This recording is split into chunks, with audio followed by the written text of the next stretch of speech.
বিতরণ বীজ অনুষ্ঠানের শুরুতেই পবিত্র কোরআন থেকে তেলাওয়াত। রাজবাড়ীতে ২০২৪-২৫ অর্থ বছরের রবি প্রণোদনা কর্মসূচির আওতায় বিতরণকৃত পেঁয়াজের বীজের অঙ্কুরোদ্গম সন্তোষজনক না হওয়ায় কৃষকদের মাঝে বিনামূল্যে পুনরায় পেঁয়াজ বীজ বিতরণ করা হচ্ছে। জেলা প্রশাসকের ব্যবস্থাপনায় নেওয়া হলো এই উদ্যোগ।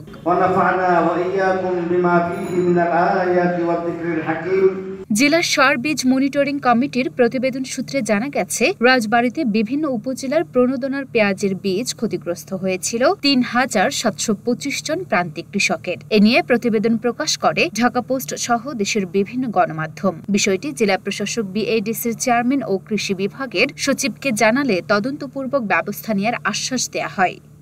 বিষয়টি যখন আমার গোচরীভূত হলো, আমার ইন্টেলিজেন্স যখন আমাকে এই তথ্যটি দিল, আমি পরের দিনই সার্ভিস কমিটির সভা করলাম। সেই সভায় বিষয়টি আলোচনা হলো এবং তখন আমি জানতে চাইলাম যে আমরা এই বীজের এর অপশন কি আছে, আলাদা অপশন কি আছে যে আমরা এটাকে ওভারকাম করতে পারি। তখন বীজ সার্ভিস মনিটরিং কমিটির সবাই যে বিষয়টি বললো যে লাল তীরের যে বীজটি আছে তাহিরপুরি, সেই বীজটি হলে কৃষকরা এটি ওভারকাম করা সম্ভব হবে। সাথে সাথে আমি বিএডিসি চেয়ারম্যান স্যারের সাথে কথা বললাম। স্যার যেটি বললেন যে একটি তদন্ত হচ্ছে, আমরা তদন্ত কার্যক্রম শেষ হওয়ার পর এই বিষয়ে ব্যবস্থা জানাবো। আমি বললাম যে স্যার, তদন্ত শেষ হওয়ার পরে তো আমার কৃষকের জমিতে সেই টাইমটা থাকবে না যে টাইমে তারা এই জমিটা রোপণ করবে আবার।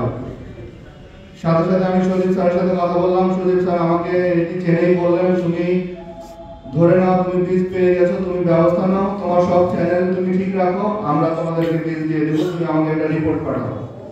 রোববার রাজবাড়ী সদর উপজেলায় ২০০ জন, কালুখালী উপজেলায় ৩০০ জন এবং পাংশা উপজেলায় ৫০০ জন ক্ষতিগ্রস্ত কৃষকের মাঝে পেঁয়াজের বীজ বিতরণ করা হয়েছে। জেলা প্রশাসকের এমন উদ্যোগকে সাধুবাদ জানিয়েছেন কৃষকরা।